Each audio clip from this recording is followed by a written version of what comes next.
mengangkat pimpinan Komisi Pemberantasan Korupsi. Demi Allah, saya bersumpah. Muhaimin Iskandar memenuhi panggilan KPK dalam kasus dugaan korupsi pemberian fasilitas ekspor minyak sawit mentah atau CPO.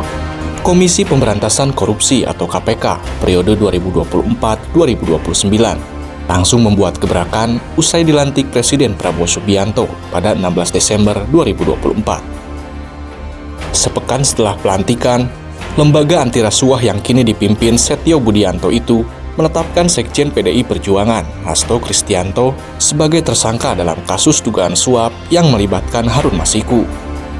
Bahwa dalam proses perencanaan sampai dengan penyerahan uang tersebut, Saudara HK mengatur dan mengendalikan Saudara Saiful Bahri dan Saudara DPI dalam memberikan suap kepada Komisioner KPU Wahyu Setiawan.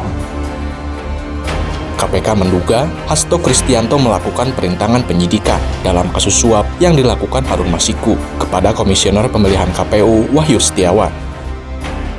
Hasto dinilai mencegah, merintangi, atau menggagalkan secara langsung atau tidak langsung penyidikan perkara dugaan tindak pidana korupsi.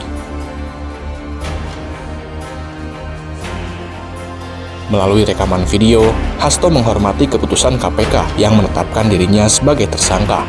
Sebagai murid Bung Karno, ia mengaku tegak lurus dalam mewujudkan cita-cita rakyat berdaulat, berkumpul, dan menyampaikan pendapat, meski risikonya harus dijebloskan ke penjara.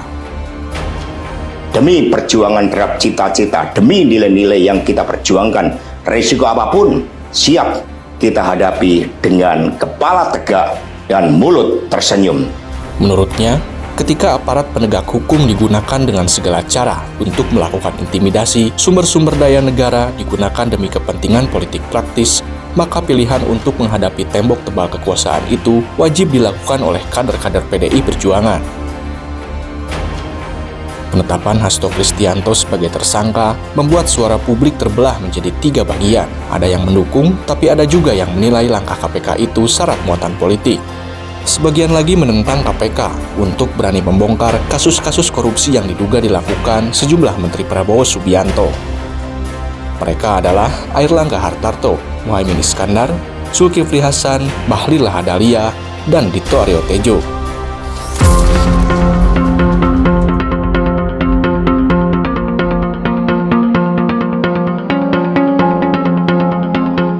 Nama Airlangga Hartarto tidak pernah lepas dari pemberitaan tentang korupsi.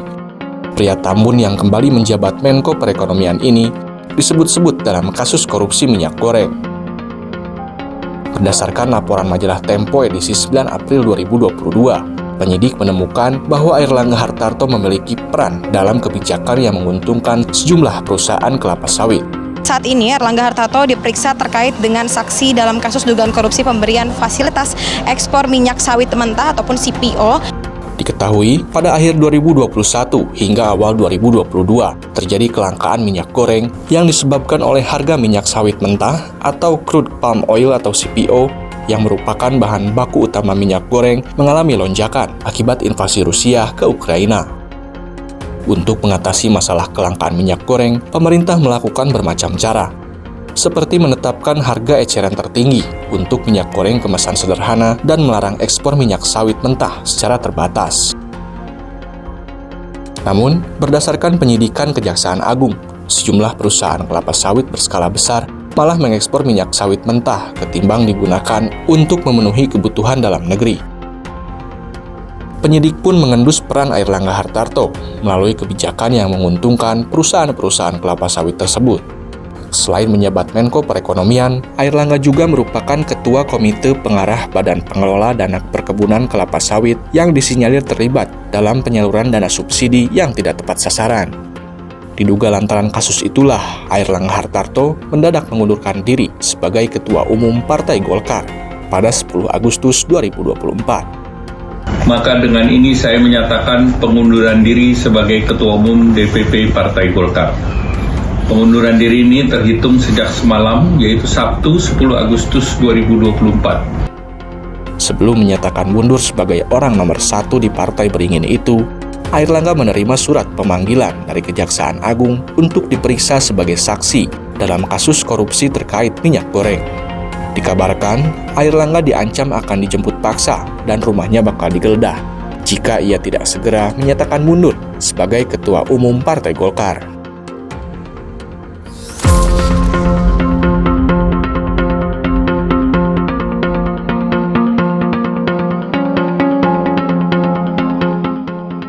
Sama seperti Airlangga, nama Muhaimin Iskandar pun tidak steril dari pusaran kasus korupsi. Ketua Umum Partai Kebangkitan Bangsa yang kini diberi jatah jabatan sebagai Menko Pemberdayaan Masyarakat ini terseret dalam kasus korupsi Sistem Perlindungan Tenaga Kerja Indonesia di luar negeri pada 2012. Kala itu, Muhaimin Iskandar menjabat Menteri Tenaga Kerja dan Transmigrasi. Kendati sudah lebih dari 10 tahun, kasus tersebut belum terbongkar sampai ke akar-akarnya. Pada 7 September 2023, Komisi Pemberantasan Korupsi memanggil Muhaimin Iskandar sebagai saksi dalam kasus tersebut. Berdasarkan temuan Komisi Pemberantasan Korupsi, Sistem Perlindungan Tenaga Kerja Indonesia di luar negeri, dengan nilai kontrak 20 miliar rupiah itu tidak berfungsi sebagaimana mestinya. Dibanding yang lain, Muhaimin Iskandar memiliki catatan paling hitam dalam pemberitaan soal korupsi. Selain terlilit dalam masalah tersebut, nama Muhaimin pun melekat dengan kasus kardus durian. Pada 2011, Komisi Pemberantasan Korupsi menangkap anak buah Muhaimin Iskandar dan menyita uang sebesar 1,5 miliar rupiah yang disimpan dalam kardus durian. Dalam persidangan terungkap, uang akan disetorkan kepada Muhaimin Iskandar selaku Menteri Tenaga Kerja untuk membuluskan pengucuran dana percepatan pembangunan infrastruktur daerah tertinggal di Kementerian Tenaga Kerja dan Transmigrasi. Namun, Muhaimin membantah tudingan tersebut. Begitupun Zulkifli Hasan, Ketua Umum Partai Amanat Nasional yang kini diberi jatah jabatan Menko Pangan ini, pernah disebut dalam sidang kasus suap pengajuan revisi alih fungsi hutan menjadi lahan sawit di Riau pada 2014 yang menjerat bekas Gubernur Riau Anas Ma'amun. Anas didakwa lantaran menerima suap dari 3 perusahaan agar mengubah lokasi perkebunan menjadi bukan kawasan hutan. Dalam kasus tersebut, nama Zulkifli Hasan berkali-kali disebut dan Anas mengaku pernah bertemu Zulkifli untuk menitipkan permohonan alih status hutan Riau. Nama Zulkifli Hasan juga muncul dalam sidang kasus suap mahasiswa baru di Universitas Lampung yang menjerat Karomani selaku rektor dan beberapa orang lainnya. Dalam sidang yang digelar di Pengadilan Negeri Tanjung Karang, Bandar Lampung pada 30 November 2022, Karomani mengatakan kalau Zulkifli Hasan memberikan infak agar keponakannya diterima sebagai mahasiswa kedokteran melalui jalur mandiri. Kasus tersebut mencuat setelah Komisi Pemberantasan Korupsi melakukan operasi tangkap tangan kepada Karomani dan sejumlah bawahannya. Mereka terseret dalam kasus suap yang nominalnya mencapai 5 miliar rupiah lebih terkait penerimaan mahasiswa baru Universitas Lampung melalui jalur mandiri.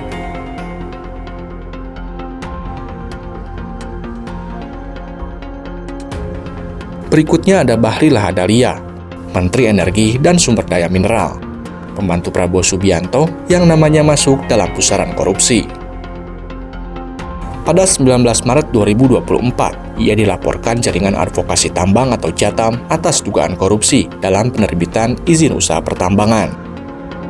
KPK punya kuasa untuk membongkar siapa saja penerima manfaat gitu ya dari langkah hukum Menteri Bahlil dalam mencabut ribuan izin tambang itu.